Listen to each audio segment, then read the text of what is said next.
আসসালামু আলাইকুম। আশা করি আপনারা সবাই খুবই ভালো আছেন। তো আমি অনেক দিন পরে আপনাদের সামনে আবারও একটি নতুন ভিডিও নিয়ে আমি হাজির হয়েছি। তো আজকের ভিডিওতে আমি আপনাদেরকে যেটি দেখাবো সেটা হলো কীভাবে আপনারা একটা হোস্টিংগার থেকে একটি ডোমেন পারচেস করবেন। তো তার জন্য আপনাকে অবশ্যই এখানে একটি অ্যাকাউন্ট থাকা লাগবে, যেহেতু আমার একটা অ্যাকাউন্ট আছে। তো আমি এখানে লগ ইন হয়ে নিই। লগ ইন করার পরে আপনি এখানে অনেকগুলো অপশন দেখতে পারবেন। তো আমার কিন্তু হোস্টিংগারে হোস্টিংও কিনা আছে এবং আমার ওয়েবসাইটগুলো যেগুলো আছে সব কিন্তু আমি হোস্টিংগারই হোস্ট করে থাকি। তো এখানে আপনি দেখতে পাচ্ছেন অনেক অফার আছে। তো যাই হোক, আমরা এখন ডোমেন অপশানে ক্লিক করব। তারপর এখানে আমরা গেট এ নিউ ডোমেনে ক্লিক করব। তো একটু নিচে গেলে দেখতে পারবেন আপনি ফাইন্ড নিউ ডোমেন একটা অপশান আছে। তো এখানে আমি আমার পোর্টফোলিওর জন্য আমার নাম লিখে একটা ডোমেন সার্চ দিয়ে দেখি এখানে কী কী ডোমেন অ্যাভেলেবেল আছে। তো আপনি দেখতে পাচ্ছেন .ai, এখন তো এর যুগ, তো এই ডোমেন নামে একটা এক্সটেনশন আছে। আর আমি যদি নিচের দিকে যাই, এখানে আপনি দেখতে পারবেন যে অনেক কিছু সাজেশনে আছে এবং পপুলার আইটেমের ভিতরে দেখতে পারবেন যে এখানে .life আছে, .ai, .blog। তো আমি এখানে যদি বিজনেসে ক্লিক করি তাহলে দেখতে পাবো .infoটা কিন্তু এখনও ফাঁকা আছে, যেটা আমি স্টার্টিংয়ে প্রায় $3 দিয়ে কিনতে পারবো, আবার রিনিউ প্রায় $28 থেকে $29 মতো। আর আমি যদি এখানে টেকনোলজিতে ক্লিক করি, এখানে আরও বেশ কিছু এক্সটেনশন আছে। তো এটা আবার কিছু নাই, সোশ্যাল প্রফেশনাল। ওকে, তাহলে আমার যেটা মনে হচ্ছে যে এখান থেকে বিজনেস থেকে গেলেই আমি .infoটা নিতে পারবো। এখানে কিন্তু আরও অনেক ধরনের এক্সটেনশন আছে, তো আপনাদের যেটা পছন্দ সেটা নিতে পারেন। তো আমি এখানে বিজনেসে ক্লিক করলাম এবং যেটা .info আছে সেটা আমি এখন নিয়ে নেব, যেটা $3 আমার ফার্স্ট ইয়ার চার্জ পড়বে। তো আমি এখানে বাই নাও বাটনে ক্লিক করলাম। তো তারা এখানে একটা বিলিং দিয়ে দিল। তো এখানে আপনি চাইলে কিন্তু 1 বছর, 2 বছর এবং 3 বছর, 3টি মেয়াদের জন্য আপনি নিতে পারেন। তো এখানে আসলে 3 বছরের জন্য নেওয়া, 1 বছরের জন্য নেওয়া একই, কারণ আপনার এখানে কোনো কমিশন এরকমভাবে পাচ্ছেন না।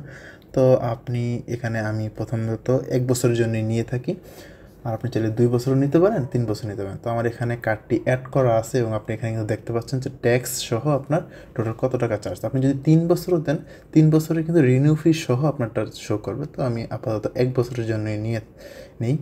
আর আমি যদি একটু নিচের দিকে যাই, এখানে আপনার কুপন কোড চাইলে অ্যাড করতে পারবেন। তো আমার আপাতত কোনো কুপন কোড নেই। তো আমি এখন কমপ্লিট পেমেন্টে যদি ক্লিক করি তাহলে আমার কিন্তু পেমেন্টটি এখানে কিছুক্ষণ প্রসেসিংয়ে থাকবে। তো সাধারণত 1 মিনিটের মতো একটু সময় নেই, যেহেতু ইন্টারন্যাশনাল কারেন্সি কার্ড দিয়ে করা হয়ে থাকে।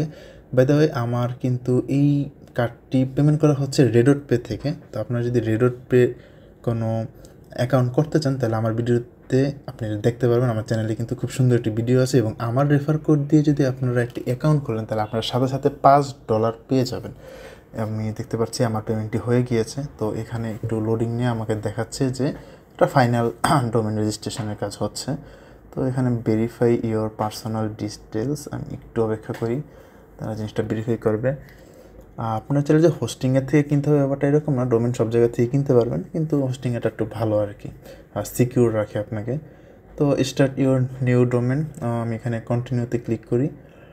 আমি এখানে কি ওয়েবসাইট বানাবো নাকি বানাবো না সেটা এখানে লেখছে। তো আমি ক্রিয়েট এ নিউ ওয়েবসাইট এখানে আমি সিলেক্ট করব।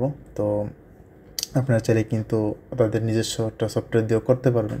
তো আমি যেহেতু ওয়ার্ডপ্রেস দিয়ে করবো, তো এখানে আমি এটা ক্লিক করি এবং এটা রিডাইরেক্ট করে নেক্সট একটি পেজে নিয়ে গেছে। এখন আমি এখানে ক্রিয়েট ওয়েবসাইট বা আপনারা হোস্টিংগারের নিজস্ব বিল্ডার দিয়েও কিন্তু চাইলে বানাতে পারবেন। তো আমি এখানে যে দেখেন, এখানে দিয়ে দিয়েছে হোস্টিংগার ওয়েবসাইট বিল্ডার বা ওয়ার্ডপ্রেস। তো আমি ওয়ার্ডপ্রেস দিয়ে করবো। আমি এখন নেক্সটে ক্লিক করব। তারপরে এখানে আপনার যেটা দিয়ে লগ ইন করতে চান ওয়ার্ডপ্রেস ড্যাশবোর্ডে, সেখানে আপনার ইমেল এবং পাসওয়ার্ডটা দিবেন। তো আমি আপাতত এখানে আমার ইমেলটা দিয়ে দিই, আর পাসওয়ার্ড যেটা আছে ওটা আমি এখানে বসিয়ে দেব। তো আমার যেখানে অটোমেটিক আসছে এটা আমি দিয়ে দিয়েছি এবং আমি পাসওয়ার্ডটা দেওয়ার পর আমি এখানে নেক্সটে ক্লিক করব। এটা দিয়ে কিন্তু আপনার ওয়ার্ডপ্রেস ড্যাশবোর্ডে লগ ইন করা লাগবে। তো আমি এখানে নেক্সটে দিয়ে দিই। এখন এখানে আপনার কাছে 2টা অপশান আছে, যে এই দিয়ে ক্রিয়েট করতে চাচ্ছেন নাকি আপনার কোনো থিম দিয়ে করতে চাচ্ছেন। তো তাদের কিছু নিজস্ব বানানো থিম আছে, ওটা দিয়ে করতে পারেন। তো আমি আপাতত সাইটটা ব্ল্যাঙ্ক রাখতে চাই, এই জন্য এই অপশানে ক্লিক করব। এবার হচ্ছে আপনি এটা কোন ডোমেনের সাথে কানেক্ট করতে চান। তো আমি এই ডোমেনের সাথে এটা কানেক্ট করতে চাই, যেটা একটু আগে আমি কিনলাম। তো আমি এখন নেক্সটে ক্লিক করলাম। নেক্সটে ক্লিক করার পর এখন আমার ওয়ার্ডপ্রেসটা ইনস্টল হবে। তো এটা আপনারা জানেন ওয়ার্ডপ্রেস খুব তাড়াতাড়ি ইনস্টল হয়ে যাবে এবং ইনস্টল হওয়ার পরেই আপনাকে রিডাইরেক্ট করে ওয়ার্ডপ্রেসের ড্যাশবোর্ডে নিয়ে যাবে এবং ওখান থেকেই কিন্তু আপনি সব দেখতে পারবেন বাকি সব কীভাবে কী হয়েছে। তো আমরা এখানে কিছুক্ষণ অপেক্ষা করি। তো হোস্টিংয়ের একটা ভালো দিক হচ্ছে তাদের কিন্তু নিজস্ব আপনার ওয়েবসাইট বিল্ডার আছে, এটা দিয়ে কিন্তু আপনারা বানাতে পারবেন। তো এখন ওয়ার্ডপ্রেস তো ইজি টু ইউজ, হোস্টিংয়ের এটা কীরকম আমি ঠিক জানি না, তবে আমি একবার কাজ করেছিলাম, দেখলাম এতটাও খারাপ না আর অনেকটা এলিমেন্টরের কাছাকাছি। তো আপনারা ট্রাই করে দেখতে পারেন। আর হোস্টিংয়ের আপনারা যদি কোনো হোস্টিং কিনতে চান সেক্ষেত্রেও আপনি আমাদের সাথে যোগাযোগ করতে পারেন। আমি আপনাকে মোটামুটি অনেকটা কম দামে কিনে দিতে পারবো, যেহেতু আমি এখানে তাদের সাথে অ্যাফিলিয়েট অবস্থায় আছি। তো আমরা একটু অপেক্ষা করি, দেখি এতক্ষণ লাগে কেন, আমাকে নেট স্লো নাকি জানি না।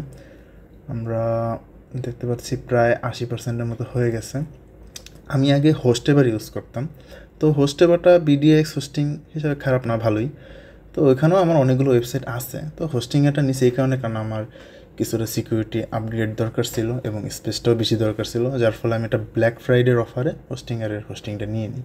ওকে, তো আমাদের এখানে কিন্তু ওয়ার্ডপ্রেসের ড্যাশবোর্ডে নিয়ে আসছে। তো এখানে প্রথমে একটা অপশান আসছে যে স্টার্ট কানেক্ট ইউর সাইট। তো আমি এখানে আরও কিছু অপশান দেখতে পাচ্ছি যে অ্যাড এ ডোমেন। তো প্রথম কাজ হচ্ছে আমার এইটাকে সেট আপ করা, তো পরে ডোমেনটা আমরা অ্যাড করব। তো এখানে ডোমেন অ্যাড করতে হলে আবার এইচটিএমএল সাথে কানেক্ট করতে হয়। যাই হোক, আমি প্রথমে এখানে এটা ক্লিক করি, এই যে এটা কিন্তু হয়ে গেছে। এবার আমরা কানেক্ট টু এইচ প্যানেল। আর হোস্টিংয়ের কিন্তু সাধারণত এইচ প্যানেল সাপোর্ট করে, নট সি প্যানেল, এটা আপনারা হয়তো অনেকে জানেন। তো আমি কোনটার সাথে কানেক্ট করবো, এই যে দেখেন আমার কিন্তু এটা এখনও ডোমেনটা কানেক্টিং অবস্থায় আছে। আর বাকি যে 3টা ডোমেন ওগুলো তো আমার ওয়েবসাইট তৈরি করাই আছে। তো আমরা আবার একটু ড্যাশবোর্ডে ঢুকি। তো ওয়েবসাইটটা কানেক্ট হতে সাধারণত হোস্টিংয়ের বলে থাকে 24 ঘন্টার সময় নেয়।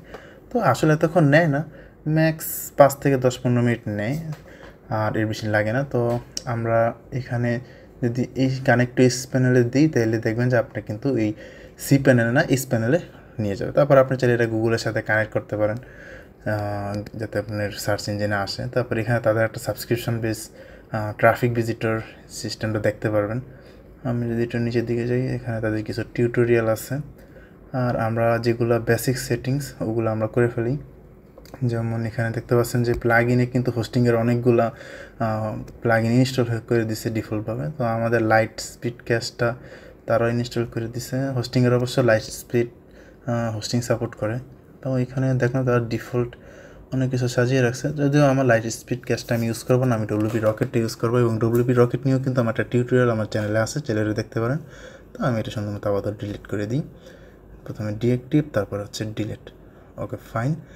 এবার হচ্ছে আমরা পারমালিঙ্কটা চেঞ্জ করবো, যার জন্য সেটিংস অপশানে গিয়ে নিচে পারমালিঙ্ক অপশানে ক্লিক করবো। হ্যাঁ, এটা কিন্তু আগে থেকেই পোস্ট নেমে দেওয়া আছে এবং এসইওর জন্য কিন্তু পোস্ট নেমে থাকাটা খুবই গুরুত্বপূর্ণ। জেনারেলে যাওয়ার পর দেখতে পাচ্ছেন আমার সাইট নেমটা কিন্তু এখনও তাদের হোস্টিংয়ের একটা ডিফল্ট সাইট নেম দেখাচ্ছে, যেহেতু আমার ডোমেনটি এখনও এই ওয়ার্ডপ্রেসের সাথে কানেক্ট হয়নি, যার ফলে কিন্তু আমার এটা এখন দেখাচ্ছে। আচ্ছা, আমি এটা কিসে ক্লিক করলাম? আচ্ছা, হোস্টিংয়ের একটা ইমেল সাবস্ক্রিপশনের জন্য ক্লিক করছি, দরকার নেই আপাতত আমার ইমেল বানানোর। তো আমি ব্যাকে চলে যাই, এখান থেকে এটা কেটে দিই। আচ্ছা, তারপরে যে জিনিসটা আসবে সেটা হচ্ছে আমরা হোস্টিংয়ের যেই ড্যাশবোর্ড আছে সেখানে গিয়ে দেখতে পাচ্ছি এখনও কিন্তু ডোমেনটা কানেক্ট হয়নি। তো আমরা আবার একটু চেক দিয়ে দেখি হয়েছে কি না।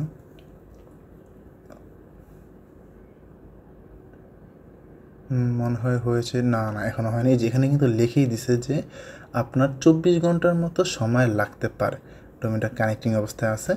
তো আমাদের 24 ঘন্টার মনে হয় অপেক্ষা করা লাগতে পারে, আবার 10-15 মিনিট অপেক্ষা করা লাগতে পারে। যাই হোক, তো আজকে আমি আপনাদের ভিডিওতে এটাই দেখিয়েছি যে কীভাবে আপনারা হোস্টিংয়ের থেকে খুব সহজেই একটি ডোমেন কিনতে পারবেন, এবং যদি হোস্টিংয়ের আপনাদের হোস্টিং কিনা থাকে তাহলে কীভাবে তা ওয়েবসাইটের সাথে কানেক্ট করবেন, ডোমেন এবং ওয়েবসাইট।